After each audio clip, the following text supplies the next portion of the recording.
button for about 10 or 50 seconds until the phone vibrates and restart.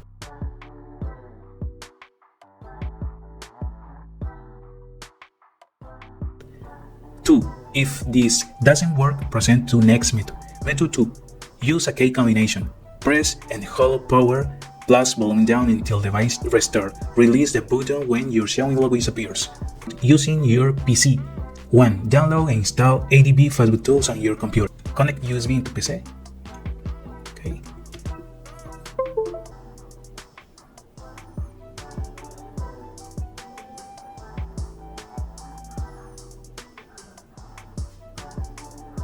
Flash Me will run if you're stuck in fastboot mode permanently.